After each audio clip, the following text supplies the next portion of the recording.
बच्चों, स्वागत है हमारे यूट्यूब चैनल फिजिक्स विद के उत्तम में। और आज हम लोग 11th क्लास के फिजिक्स में कार्य शक्ति एवं ऊर्जा का लेक्चर नंबर 9 पढ़ने जा रहे हैं। और आज हम लोग संघट्ट का दूसरा लेक्चर पढ़ेंगे। इसके पहले वाले लेक्चर में हम लोग संघट्ट क्या होता है, संघट्ट कितने प्रकार का होता है, ये हम लोगों ने डिटेल में पढ़ा है। ठीक है ना।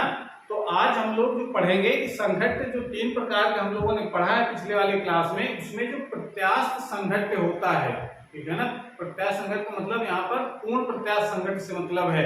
तो अगर कोई संघट्ट अगर पूर्ण प्रत्यास्थ अगर है तो संघट्ट के बाद उसका वेग कितना हो जाएगा, ये आज हम लोग ज्ञात करेंगे।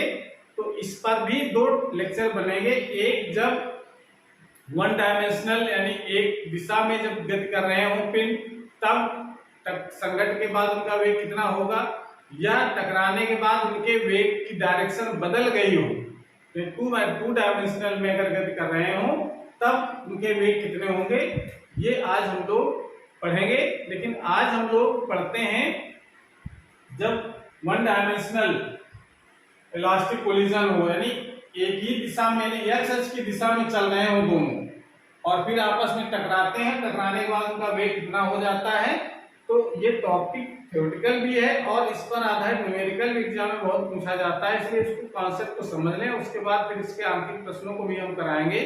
तो आज हम लोग पढ़ने जा रहे हैं कि 2 पिंड जब टकराते हैं, और टकराते कैसे हैं, पूर्ण प्रत्यास्थ संघट्ट होता है। लेकिन इसमें पूर्ण प्रत्यास्थ संघट्ट का मतलब फिर हम ये बात बता दें आपको, पूर्ण प्रत्यास्थ संघट्ट का मतलब होता है जब पिंड आपस में पूर्ण प्रत्यास्थ संघट्ट करते हैं तो उनके संवेग और गतिज ऊर्जा, टोटल निकाय, यानी 2 पिंड टकरा रहे हैं तो दोनों पिंडों की कुल गतिज ऊर्जा और कुल संवेग ये संरक्षित रहता है, इसमें कोई चेंज नहीं आता है। ठीक है ना। तो ये चीज का ध्यान रखते हुए ही हम लोग टॉपिक आगे पढ़ते हैं। कि मान लेते हैं इसमें 2 पिंड हैं, एक पिंड है A और दूसरा पिंड है B, जिसके द्रव्यमान है M1 और M2, दोनों एक ही दिशा में U1 और U2 वेग से गति कर रहे हैं। अगर कंडीशन इसमें लगा देते हैं U1 is greater than U2, तो क्या होगा, पीछे वाला आगे वाले में टक्कर लगाएगा। अगर मान लीजिए ये ज्यादा होगा तो क्या होगा, तो आगे चलता जाएगा, पीछे टक्कर होगी नहीं। तो ये कंडीशन है कि V1 is greater than V2। तो आगे जाकर क्या होंगे, ये आपस में टकराएंगे। इस तरीके से संघट्ट होगा इनका M1 और M2 का, A और B 2 पिंड हैं, और टकराने के बाद फिर उनके वेग चेंज हो जाते हैं। डायरेक्शन हो सकता है चेंज हो या ना भी चेंज हो। A पिंड हो गया और दूसरा B पिंड हो गया। टकराने के बाद उनकी सिचुएशन कुछ इस तरीके की हो जाती है, उनके वेग हो जाते हैं V1 और V2। ये V1 V2 का मान कितना होगा, ये हमको ज्ञात करना है आज। ठीक है ना। तो हेडिंग जो हमारी पड़ी हुई है, एक विमीय प्रत्यास्थ संघट्ट, यानी एक ही डायरेक्शन में चलने वाले पिंड के बीच संघट्ट जब होगा तो उनके वेग कितने हो जाएंगे। ठीक है ना। तो कंडीशन देखिए, इसमें हमने मान करके लिखी, इसकी भाषा लिख रखी कि माना 2 पिंड A और B जिनके द्रव्यमान क्रमशः M1 व M2 हैं, एक सरल रेखा में U1 व U2 से गति करते हुए पूर्ण प्रत्यास्थ संघट्ट करते हैं। देखिए आज का टॉपिक हमारा पूर्ण प्रत्यास्थ संघट्ट का है, जिसमें संवेग और गतिज ऊर्जा संरक्षित रहती है। तो ये कॉन्सेप्ट लगाना है यहाँ पर कि अगर पूर्ण प्रत्यास्थ संघट्ट है तो संघट्ट से पहले का संवेग और संघट्ट के बाद का संवेग ये आपको इक्वल करना है, और गतिज ऊर्जा भी इक्वल करना है संघट्ट से पहले और संघट्ट के बाद, और उसी को लेकर के हम V1 V2 का मान ज्ञात करेंगे। ठीक है ना। तो यहाँ पर देखिए कंडीशन इसमें लग रही है, पहले तो 1 डायमेंशनल है। ये 1 डायमेंशनल का मतलब होता है एक्स अक्ष की दिशा धन दिशा की ओर चल रहे हो या चाहे एक्स अक्ष की ऋण दिशा की ओर चल रहे हो। जरूरी नहीं कि दोनों एक ही दिशा में चल, हो सकता है कि एक इस दिशा में आ रहा हो, एक इस दिशा में आ रहा हो, फिर दोनों टक्कर हो। ठीक है ना। लेकिन यहाँ हमने फिलहाल मान के चला है कि दोनों एक ही डायरेक्शन में है, लेकिन V1 का मान V2 से ज्यादा है, तो आगे जाकर के दोनों टक्कर होगी। टकराने के बाद दोनों पिंड अलग अलग हो जाएंगे और उनके वेग में परिवर्तन हो जाएगा। वेग पहले वाले का हो जाता है V1, दूसरे का V2। तो V1 V2 के मान क्या होंगे, तो टक्कर कैसी लेके चल रहे हैं हम, पूर्ण प्रत्यास्थ संघट्ट। तो देखिए यहाँ लिखते हैं, क्योंकि पता है हमको, पिछले वाले लेक्चर पढ़ चुके हैं पूर्ण प्रत्यास्थ, क्योंकि पूर्ण प्रत्यास्थ संघट्ट में निकाय का संवेग संरक्षित रहता है। अर्थात इसका मतलब क्या हुआ? इसका मतलब हुआ संघट्ट से पहले का संवेग initial momentum equal to final momentum, संघट्ट के बाद का संवेग ये इक्वल होगा। तो संघट्ट से पहले का संवेग कितना होगा? m1 u1, पहले वाले पिंड का संवेग प्लस दूसरे पिंड का संवेग m2 u2 इक्वल टू संघट्ट से बाद का संवेग कितना होगा, यानी फाइनल मोमेंटम कितना होगा? m1 v1 plus m2 v2। ठीक है, इस तरीके से हम ये इक्वेशन निकाल सकते हैं। इसको जरा m1 वाले तरफ कर लो, m1 कॉमन लेकर के, तो u1 माइनस u2 ये हो जाए u1 माइनस v1। ठीक है, इक्वल टू, जरा इसको उधर ले जाओ, m2 फिर कॉमन ले लो, इसमें ले सकते हैं v2 माइनस u2। इसको आगे क्वेश्चन में डाल लेंगे फर्स्ट। ठीक है, ये आपको इतना काम कर लेना है। इसको उधर ले आए और इसको उधर ले गए, इतना काम किया गया केवल। ठीक है ना, इक्वेशन ये ऊपर वाले को थोड़ा सा रीअरेंज किया गया है, इसको तुम नोट कर लीजिए। उसके बाद फिर ये पहली कंडीशन हो गई जो पूर्ण प्रत्यास्थ के निकाय का संवेग तो संरक्षित रहता है, साथ में इसकी गतिज ऊर्जा भी संरक्षित रहती है, तो इसको नोट कर लो। उसके बाद फिर आगे करते हैं, वीडियो को पॉज करके नोट कर लो।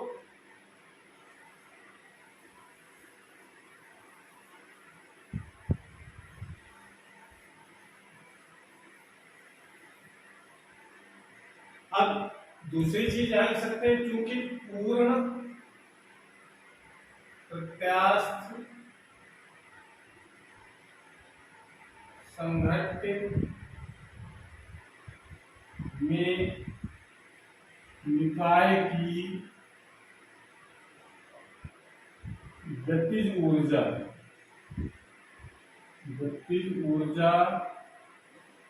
संरक्षित रहती है। अर्थात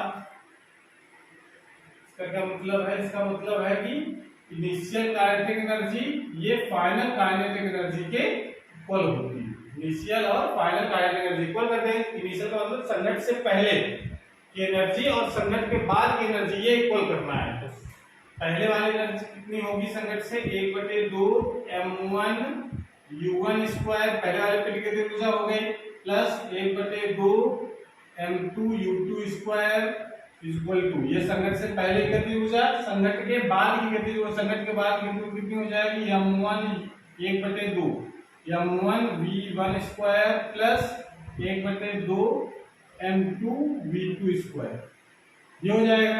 इसको भी आप पक्षांतर कर सकते हैं, ये 1/2 तो पूरे में से कैंसिल हो जाएगा और m1 कॉमन ले लीजिए इस तरफ ला करके, तो हो जाएगा m1, ये तो कट जाएगा नहीं, 1/2 सारे से कैंसिल हो जाएगा।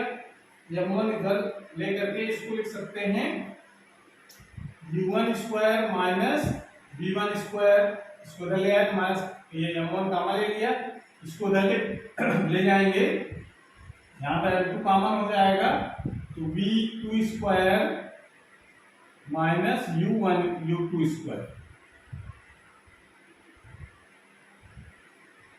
ये लिख सकते हैं। इसको सरल करके इसको आपके क्वेश्चन डाल लेंगे सेकंड में। ठीक है, नोट कर लिया। उसके बाद देखिए इसमें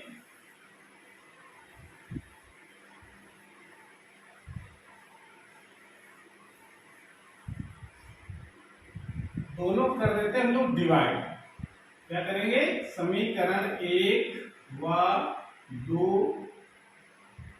समीकरण नंबर 2 में इस तरह की भाषा लिखो, समीकरण 2 में समीकरण 1 का भाग देने पर, जब भाग दे देंगे कितना आ जाएगा, m1 u1 square minus v1 square upon m1 u1 minus v1 equal to m2 v2 square minus u2 square upon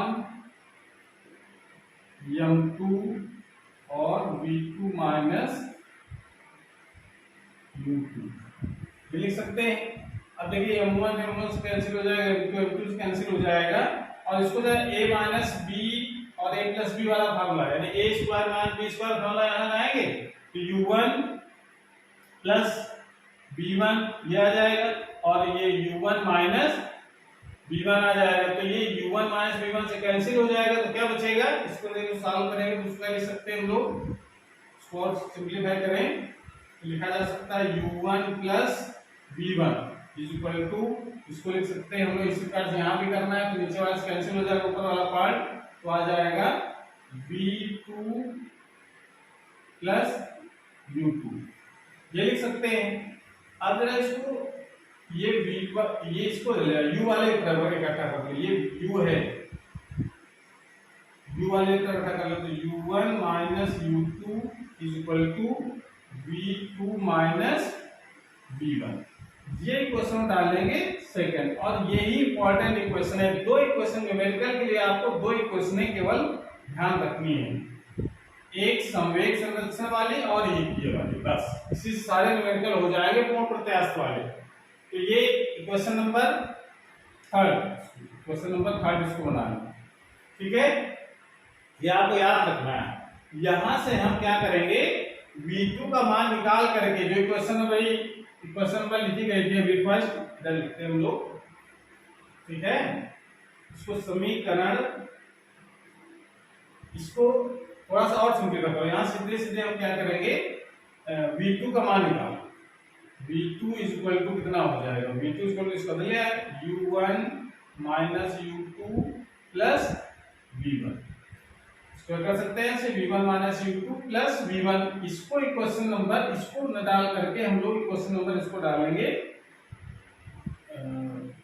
third. अब हम लिखेंगे इसमें इस समीकरण 1 में v2 का मान रखने पर, तो समीकरण नंबर 1 है क्या, देखो इसमें ध्यान से देखो, समीकरण में क्या लिखा गया था, m1 u1 plus m2 u2, question number first का पार्ट देखो, m1 u1 plus m2 u2 is equal to m2 v2 plus m1 v1 plus m2 v2। ये क्वेश्चन फर्स्ट का ऊपर मेन समीकरण देखा, इसी को हमने सॉल्व करके समीकरण फर्स्ट बनाया ना, इसको इसमें वैल्यू लगाओ, ये v2 की वैल्यू कितना आ जाएगा, m1 u1 plus m2 u2 is equal to m1 v1 plus m2 और v2 की वैल्यू ये रखनी है, तो v2 में लिखोगे तो क्या आ जाएगा, u1 minus u2 plus v1 ये लिख सकते हैं ऐसे। इसको और सिंपलीफाई करना है, तो सिंपलीफाई करने के लिए क्या करें हम लोग, इसको और सॉल्व करो, m1 u1 plus m2 u2 equal to m1 v1 plus इसका मल्टीप्लाई करा दो m2 u1 minus m2 u2 minus plus हो जाएगा ये m2 v1। अब v1 की वैल्यू हमको निकालना है, तो v1 वालों को इकट्ठा करो, इसमें दोनों कॉमन आ रहा है, ये v1 और इसको इस तरफ ले आओ, m2u2 ये दो बार लिखा हुआ है, इसको डलाएंगे तो प्लस का हो जाएगा, तो इसको लिख सकते हैं हम लोग। और दूसरा जो पार्ट है ये m2u1, इसको दला कर u1 कामा ले लेते हैं हम लोग, इसको दल आओ पहले, तो लिख सकते हैं m1 minus m2 into u1, ये लिख सकते हैं दला लेकर के इसको, और इसको इधर ले आते हैं तो ये दोनों ऐड हो जाएंगे, और ऐड होकर के बचते हैं +2 m2u2, इधर हो गया। इसमें आप कामा ले सकते हैं m1 प्लस m2 और v1, ये इसमें कॉमन होकर के लिखा जा सकता है। या इसको v1 की वैल्यू निकालो, v1 की वैल्यू कितनी हो जाएगी, इसको डिवाइड करना पड़ेगा, तो आ जाएगा m1 माइनस m2 अपान m1 plus m2 into u1, इसको इधर करेंगे इधर डिवाइड, u1 v1 की वैल्यू आ जाएगी प्लस 2m2 अपान m1 plus m2 into u2। ये क्वेश्चन जो आई है इसको आप क्वेश्चन डाल सकते हैं फोर्थ में। इस फोर्थ इक्वेशन जो निकल करके आई है यही v1 की वैल्यू है। आप ये सोच रहे हो इतना फार्मूला में याद कैसे रखेंगे, तो याद रखने की जरूरत नहीं है, कैसे करना है ये हम बताएंगे। लेकिन अगर डेरिवेशन आता है कि संघट के बाद का वेग निकालो तब तो आप करना पड़ेगा, लेकिन न्यूमेरिकल के लिए फार्मूला याद रखना जरूरी नहीं, ठीक है ना। कैसे करेंगे ये बताते हैं आपको। पहले इसको v1 v2 वैल्यू निकाल लीजिए, तो इसको नोट कर लीजिए, v1 की आंसर इतना हो जाएगा, ठीक है। जो हमारा प्रश्न था कि संघट के बाद वेग कितना होगा, तो हम लोग ये निकाल लेंगे।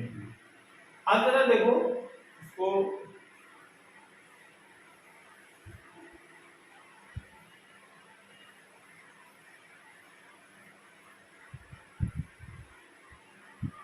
इसके बाद हमको क्या करना है, समीकरण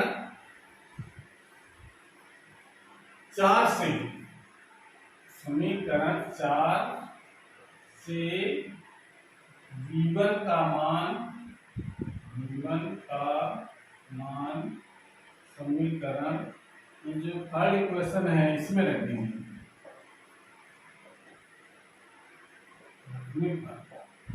तो रख देते हैं। तो देखिए v2 को मान निकल आएगा, v2 बराबर कितना हो गया, u1 minus u2 plus v1 की वैल्यू कितनी है, m1 माइनस m2 अपान m1 plus m2 into u1 plus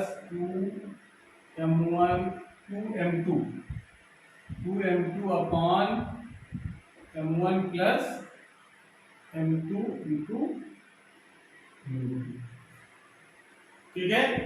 अब इसको और सिंप्लीफाई करो, v2 इक्वल टू, अब देखिए इसमें तो आप u1 कॉमन ले सकते हो, अंदर क्या बच जाएगा, 1 प्लस m1 माइनस m2 अपान m1 प्लस m2, ये इसमें कॉमन हो जाएगा दोनों में। और इसमें आप u2 कॉमन ले सकते हो, u2 कॉमन ले लेंगे तो 2m2 अपान m1 प्लस m2 और -1, यहाँ पर ये -1 बचेगा, तो u2 कॉमन ले लेंगे और सिंप्लीफाई करिए इसको, v2 इक्वल टू हो जाएगा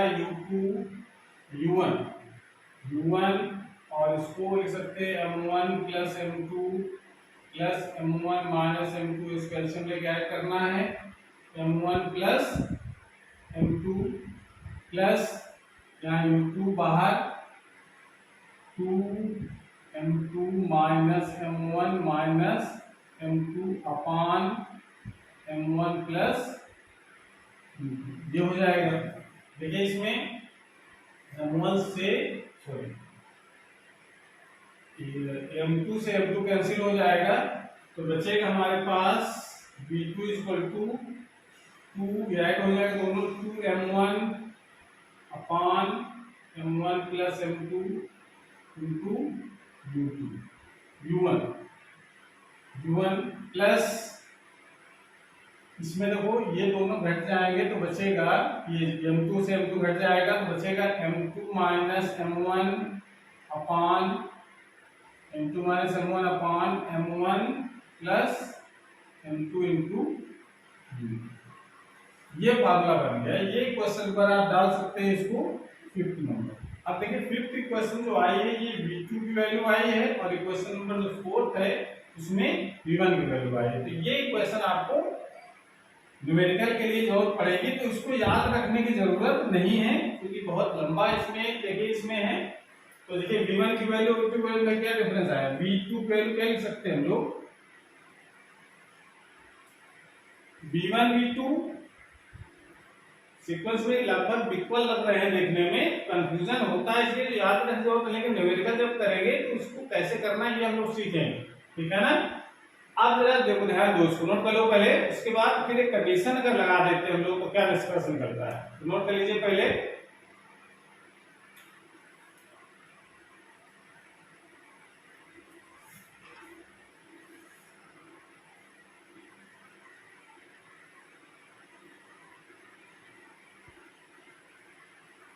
नोट कर लिया।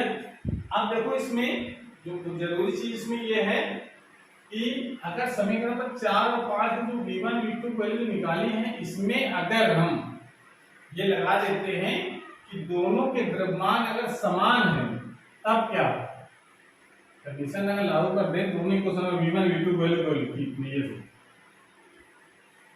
है ना, इसको हम नोट कर लें। यहाँ पर v1 की वैल्यू कितनी लिखी है, m1 माइनस m2 अपान m1 plus m2 into u1 plus 2 m2 अपान m1 plus m2 into u2 और v2 पर कितनी लिखी है ये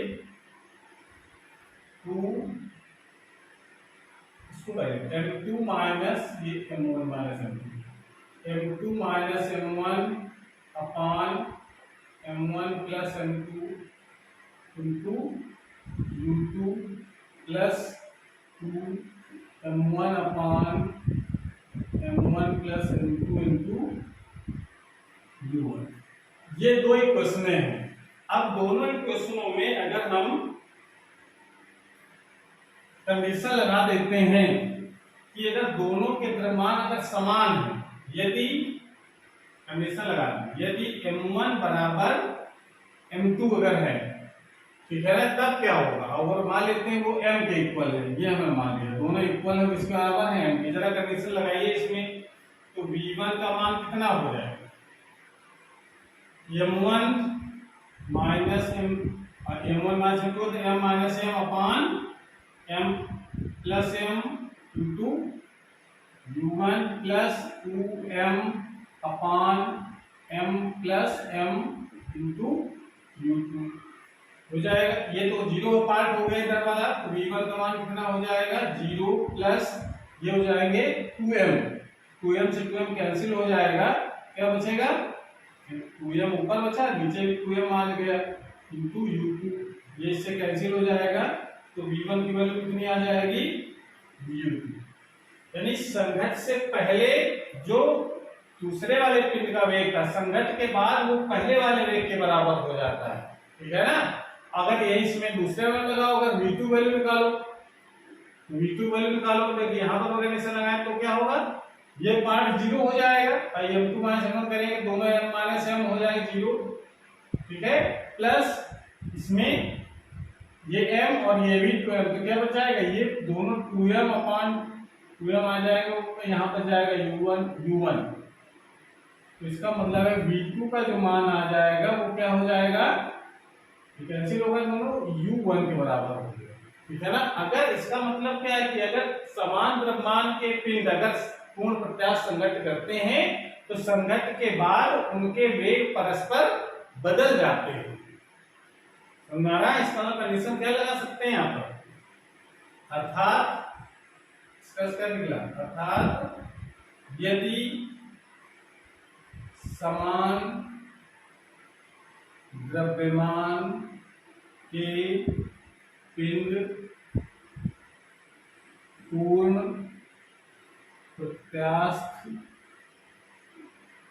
संघट्ट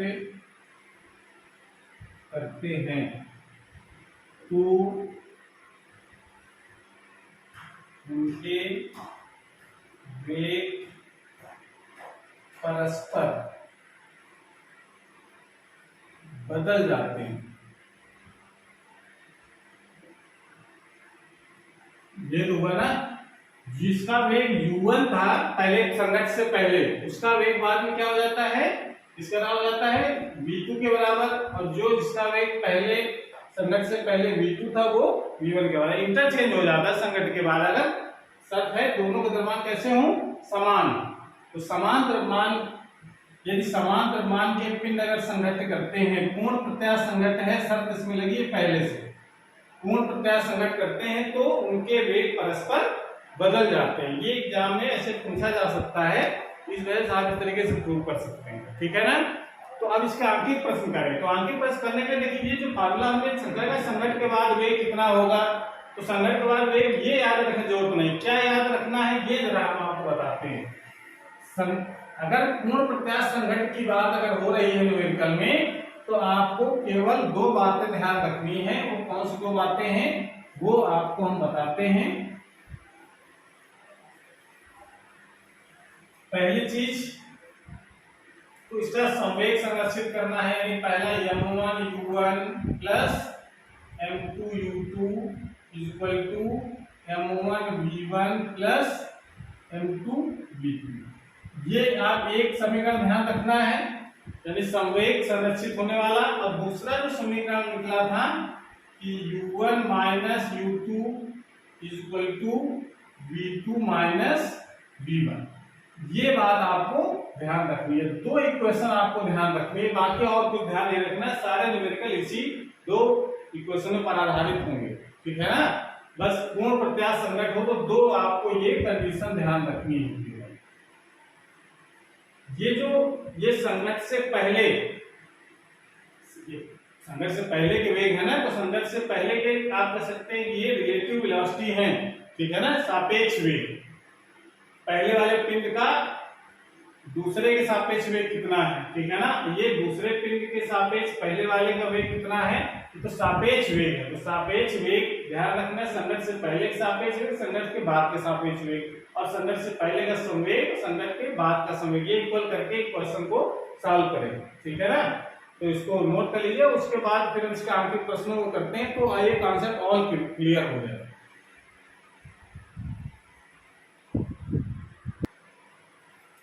क्वेश्चन है हमारा 10 किलोग्राम के पिंड की जिसका वेग 5 मीटर प्रति सेकंड है, एक अन्य 10 किलोग्राम द्रव्यमान से जो विरामावस्था में है सम्मुख प्रत्यास्थ संघट्ट होती है। सम्मुख मतलब आमने सामने, है ना। संघट्ट के पश्चात दोनों पिंडों के वेग ज्ञात कीजिए, ये प्रश्न है। तो देखिए इसमें पूर्ण प्रत्यास्थ संघट्ट हो रही है, सम्मुख प्रत्यास्थ संघट्ट, प्रत्यास्थ संघट्ट और पूर्ण प्रत्यास्थ संघट्ट से ही मतलब है। तो कैसे इसको सॉल्व किया जाए, देखो क्वेश्चन ऐसा, हमारा दो पिंड है जिसका द्रव्यमान दे रखा है, दोनों के 10-10 किलोग्राम के दो पिंड है जिसका वेग दे रखा है 5 मीटर प्रति सेकंड। ये इसका काम करेगा ये u1, ये u1 की वैल्यू दे रखी है। और दूसरा जो पिंड है वो भी 10 किलोग्राम का है, लेकिन उसका वेग जो है वो 0 है, यानी इसका जो u2 है वो 0 वेग है, विरामावस्था में है ना। अब उसके दोनों टकराते हैं, टक्कर हुई दोनों में, 10 किलोग्राम वाले आपस में टकराए, और टकराने के बाद ये जब अलग अलग होते हैं तो बताना है कि इनके वेग कितने होंगे, यानी v1 और v2 के मान कितने होंगे। तो ये भी 10 किलोग्राम का है और ये भी 10 किलोग्राम का, v1 v2 के मान क्या होंगे ये हमको ज्ञात करना है दोनों, ठीक है। कैसे किया जाए, इसमें दो ही क्वेश्चन हमको लगाने हैं, बताया। एक तो इनिशियल फाइनल मोमेंटम को इक्वल करना है, ठीक है ना। तो संवेग संरक्षण का सिद्धांत लगा देंगे पहले तो पहले तो आप लगा सकते हैं कि आई यानी initial momentum equal to final momentum, तो लिख सकते हैं m1 u1, पहले क्वेश्चन लिख लेते हैं हम लोग, m2 u2 equal to m1 v1 plus m2 v2। ये हो गया, इसको वैल्यू लगाओ उसमें, तो m1 का मान है 10 किलोग्राम, u1 कितना है 5 प्लस m2 10 किलोग्राम है, u2 है 0 इक्वल टू m1 है 10 किलोग्राम, v1 ज्ञात करना है, m2 10 किलोग्राम, v2 ज्ञात करना है। ये तो पार्ट 0 हो गया, ये हो जाएगा 10 बचे 50 इक्वल टू ये हो जाएगा 10v1 प्लस 10v2। 10 और डिवाइड कर दें किस सकते हैं, मेरे को समझ आएगा v1 plus v2 equal to 5। ये क्वेश्चन डालेंगे फर्स्ट, तो पहले वाली कंडीशन तो ये बन गई। दूसरी हमने बताया था एक और समीकरण आपको यूज करना है, u1 minus u2 equal to v2 minus v1। ये आपको कंडीशन और लगानी है, ये जरा और लगा देते हैं। तो u1 माइनस u2 क्या करेंगे हम लोग, u1 का मान कितना है 5, u2 विरामावस्था में है, v2 ज्ञात करना है माइनस v1। ये हो गया, या इसको लिख सकते हैं हम लोग minus v1 plus v2 equal to 5, ऐसे लिख सकते हैं ना। इसको इक्वेशन डाल लेंगे सेकंड। अब बस दो इक्वेशन मिल गए हमको, v1 v2 सॉल्व करके निकाल लेंगे। तो दोनों को पहले ऐड करते हैं हम, क्या लिखें, समीकरण 1 व 2 को जोड़ने पर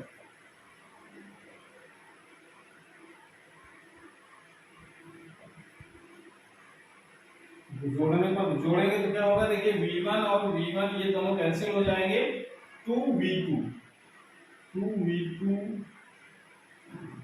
इक्वल टू मतलब ये हो जाएगा 10, 5 5 10 हो गए, तो v2 इक्वल टू कितना हो जाएगा 5 मीटर प्रति सेकंड। एक आंसर ये हो जाएगा, और दोनों को जगह के बाद घटा देते हैं, या ये v2 का मान आप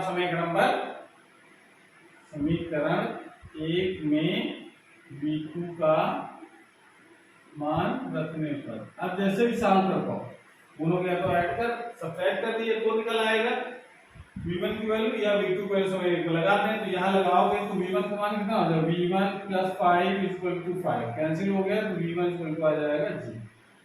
ये दो इसके आंसर हो जाएंगे, एक 5 मीटर पर सेकेंड और दूसरे का g। ये दो आंसर इस प्रकार से संघट्ट के बाद ये जो पहला वाला जो पिंड है वो तो 0 हो जाएगा उसका वेग, और दूसरे वाले का जो वेग है वो पहले वाले वेग के बराबर हो जाए। जैसा कि अभी हम लोग डेरिवेशन कर रहे हैं तो उसमें आया है, अगर दो पिंड समान द्रव्यमान के हैं अगर संघट्ट करते हैं तो उनके वेग परस्पर बदल जाते हैं। जो स्थिर था वो गतिमान हो जाएगा और जो गतिमान था वो स्थिर हो जाएगा। ये गति कर रहा था तो ये स्थिर हो गया, ठीक है ना, v1 की वैल्यू 0 आ गई, और ये जो स्थिर था वो गतिमान अवस्था में आ जाएगा और वेग किसके बराबर होगा, जो पहले वाले पिंड का वही स्थिर बोला गया है, ठीक है ना। तो इस प्रकार से ये कॉन्सेप्ट भी क्लियर हो गया कि समान द्रव्यमान के पिंड अगर संघट्ट करते हैं तो उनके वेग परस्पर बदल जाते हैं, और इस प्रकार से इसको सॉल्व कर लेंगे हम लोग, न्यूमेरिकल आता है, ठीक है ना। इसको नोट कर लीजिए। उसके बाद एक अलग क्वेश्चन और करते हैं हम लोग। तो अगला क्वेश्चन हमारा है 2.5 किलोग्राम द्रव्यमान की एक गेंद ए दूसरी स्थिर गेंद बी के साथ प्रत्यास्थ संघट्ट करती है। संघट्ट के बाद वे गेंद ए पहले की दिशा में अपनी प्रारंभिक चाल की 1/3 चाल से चलती रहती है। गेंद बी का द्रव्यमान ज्ञात कीजिए कितना। देखिए इसमें क्वेश्चन क्या है, क्वेश्चन के माध्यम से समझते हैं। एक गेंद है ए और दूसरी गेंद है बी, इसका वेग u1 मान लेते हैं और इसकी वैल्यू मान लेते हैं u1 की वैल्यू है u की, ठीक है ना। और ये जो u2 है ये तो स्थिर है क्वेश्चन के हिसाब से, ठीक है, और इसका द्रव्यमान दे रखा है 2.5 kg, ये हमारा m1 है, और m2 ये हमको ज्ञात करना है कितना हो। दूसरी चीज फिर दोनों संघट्ट करते हैं, संघट्ट के बाद टकराएंगे और टकराने के बाद जो पहली वाली जो गेंद है ए, वो उसी दिशा में वेग इसका कितना होगा, पहले वाले वेग का 1/3 हो जाता है। यानी पहले वेग कितना है u, उसका 1। पहले वेग हमने ये मान कर रखा है, इसका मान किसके बराबर है, u1 की वैल्यू मालूम नहीं, हमने मान लिया u के बराबर है। टकराने के बाद उसका वेग हो जाता है v/3, उसी दिशा में, जिस दिशा में ये पहले चल रही। और टकराने के बाद जो b का वेग है ये भी हमको नहीं मालूम, तो हम मान लेंगे इसका वेग है v। तो कह रहा है कि इसका द्रव्यमान बताओ कितना होगा, यानी m2 का द्रव्यमान पूछ रहा है कितना है, और m1 का द्रव्यमान पता है 2.5 किलोग्राम। इसको कैसे सॉल्व किया जाए, तो तरीका एकदम से वही है। आपको दो इक्वेशनें लगानी है। एक equation m1 u1 plus m2 u2 is equal to m1 v1 plus m2 v2। इसमें वैल्यू लगा दे रहा है m1 2.5, u1 u मान लेते हैं, प्लस m2 ये ज्ञात करना है, u2 0 है। m1 2.5, v1 ये है u/3, प्लस m2 ये ज्ञात करना है, और v2 भी नहीं मालूम। ठीक है, तो ये तो पार्ट 0 आ गया, इसको जरा ले आओ। 2.5 u कॉमन ले लीजिए, 2.5 u कॉमन हो जाएगा, इधर अंदर क्या बचेगा 1 प्लस 1/3 माइनस 2 कॉमन ले लीजिए, इसको लाएंगे तो 1/3 कॉमन हो जाएगा, इक्वल टू क्या आ जाएगा m2 और v2, m2 और v2। इसको और सिंप्लीफाई करो तो 2/3 का मतलब हो गया 50, यानी 5/3 u is equal to m2 v2। इसको आप क्वेश्चन डालेंगे फर्स्ट। यहाँ तक कोई दिक्कत है नहीं, तो केवल वाली वैल्यू लगा के सॉल्व कर दी केवल, ठीक है ना। उसके बाद आप दूसरी जो क्वेश्चन कौन से लगाते हैं हम लोग, v1 minus u1 minus u2 is equal to v2 minus v1। ये क्वेश्चन लगाई जाती है। इसमें जो होगा v1 कितना है u2 कितना है 0, v2 मालूम नहीं है, और v1 है u/3। तो यहाँ से v1 डिवाइड कर देगा, इसको इधर ले आते हैं हम लोग, ये हो जाएगा, ये प्लस के हो जाएंगे, u कॉमन 1 प्लस 1/3 हो जाएगा इज इक्वल टू v2। तो इसको 4/3 u इक्वल टू, इसको हम क्वेश्चन डालेंगे सेकंड। अब जरा देखो, ये जरा v2 वैल्यू यहाँ पर लगा दो, कितना हो जाएगा, इसको सा समीकरण 1 व 2 से क्या लिख सकते हैं हम लोग, 5/3। तो इसमें ध्यान दो, यहाँ पर 5/3 जगह थोड़ी कम पड़ रही है, इसको नोट कर लो, उसको बाद में करते हैं हम लोग, या इसको यहाँ से, ठीक है, इसको यहाँ समीकरण 1 व 2 से क्या लिख सकते हैं, ये वैल्यू आपको लगाने v2 वैल्यू समय नंबर 1 में रख दीजिए। तो 5/3 u इक्वल टू, यहाँ पर m2 और m2 की v2 वैल्यू लगाने 4/3 u जो हो जाएगा, u से u कैंसिल, और 3 से 3 भी कैंसिल हो जाएगा, m2 बराबर कितना हो जाएगा 5/4। या इसको लिख सकते हैं m2 बराबर 4 डिवाइड करें, 4 × 4 5 4 8 1.25। ये आंसर हो जाएगा इसका। ये इसका दूसरे का द्रव्यमान कितना आ जाएगा 1.25। इस प्रकार इसको सॉल्व कर सकते हैं। तो ऐसे क्वेश्चनों को हम लोग सॉल्व कर लेंगे अगर पूर्ण प्रत्याश होती है 1 डायमेंशनल में, ठीक है ना।